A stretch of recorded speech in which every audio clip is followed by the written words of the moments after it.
Dans cette vidéo, comment créer un élément singulier dans le logiciel Mekaflux Pro 3D à partir de l'éditeur d'éléments singuliers. Alors pour accéder à l'éditeur d'éléments singuliers, on utilise la bibliothèque. Donc la bibliothèque s'ouvre à travers le volet ici. On sélectionne l'icône éditeur éléments singuliers. Alors, on sélectionne.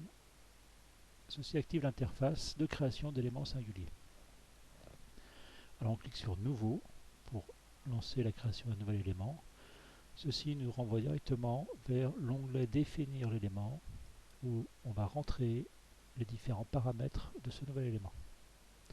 Alors pour cet exemple, nous avons choisi de créer un élément singulier choisi dans un ABAC de la littérature spécialisée. Donc ici, nous avons sélectionné une hotte aspirante avec un coefficient singulier de 0,5.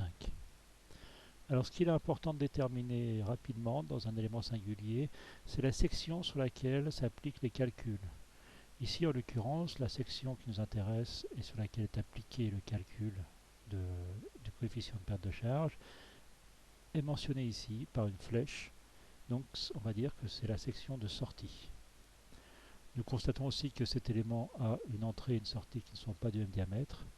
Donc nous allons cocher dans les définitions du nouvel élément, nous allons cocher l'option indiquant que le diamètre d'entrée est différent du diamètre de sortie.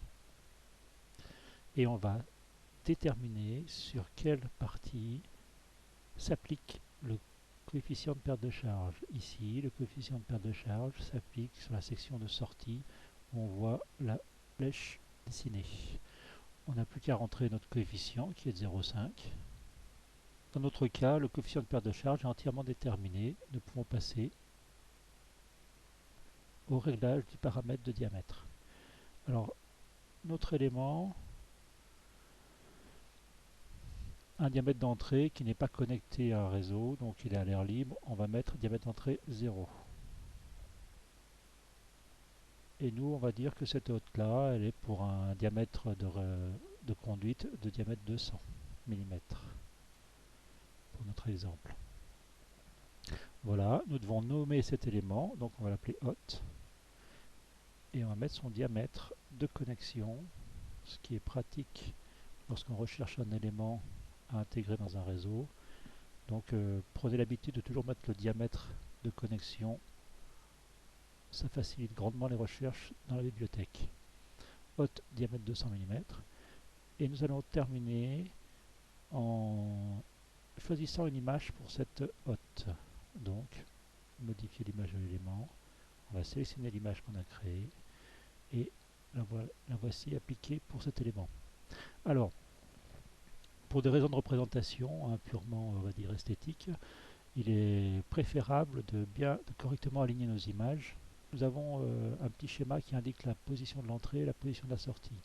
Ici, la direction du fluide n'est pas en correspondance avec l'image. Donc on a un petit outil qui nous permet de pivoter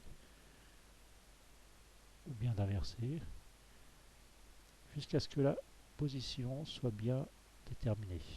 Ici, l'entrée se fait bien par ce côté-là et la sortie par ce côté-là. Il ne reste plus qu'à enregistrer cet élément.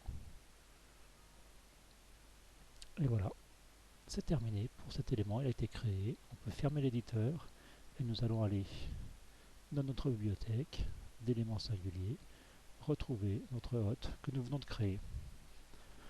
Donc on va faire un test tout de suite avec. C'est une hotte, donc c'est l'entrée d'un réseau. On va la faire glisser dans l'interface. Ça crée un réseau et ça sert notre hotte directement. Voilà. Alors je peux cliquer sur ma hotte et dire continuer après. Vu que je sais que c'est un diamètre de 200 mm, ça va connecter directement un conduit de diamètre de 200 mm derrière. Alors on va fermer ici pour avoir plus de place. Et on va lui mettre un conduit vertical. Donc je sélectionne pour recentrer la grille et je sélectionne un point au-dessus de la verticale.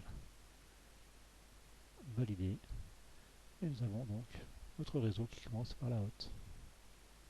Nous pourrions lancer un test de perte de charge. Ici, on va faire un test de perte de charge à 200 m3.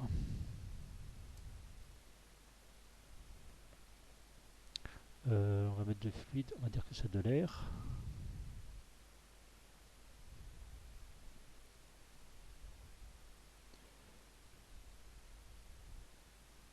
À 20 degrés.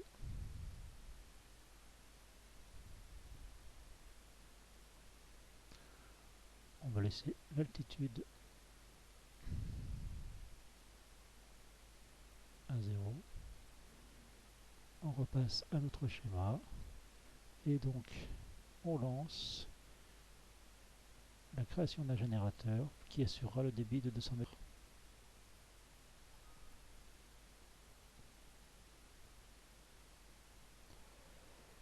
Voilà, notre générateur a été créé.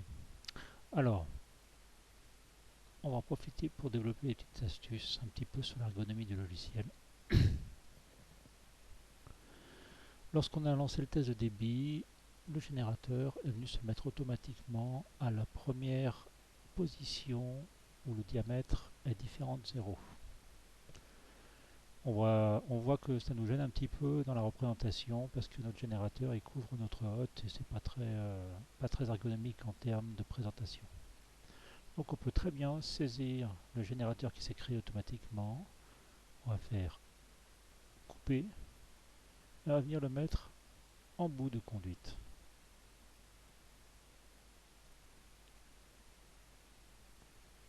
Insérer en aval du conduit rectiligne. Voilà. Là, on sera plus à l'aise et plus à même de regarder vraiment ce qui se passe. On pourrait relancer un test à un différent débit. Le logiciel détecte que le générateur a été placé là la dernière fois et donc il replace à chaque fois le générateur où on a décidé qu'il était. Donc voilà, c'est un peu plus visible. On peut éditer nos échelles de pression et voir ce qui se passe dans ce petit conduit. Alors ici, la pression atmosphérique est en rose à 0 et on voit une aspiration, une dépression jusqu'au générateur qui lui a un maximum de dépression en aspiration ici et refoule à pression atmosphérique. La pression est de moins 3 pascal. C'est la dépression qu'il faut générer dans ce système pour combattre les pertes de charge et assurer la mise d'ess du fluide.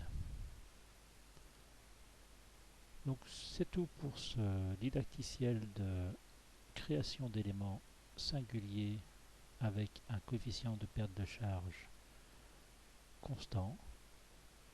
On verra plus tard comment créer des éléments singuliers avec des coefficients de perte de charge variables.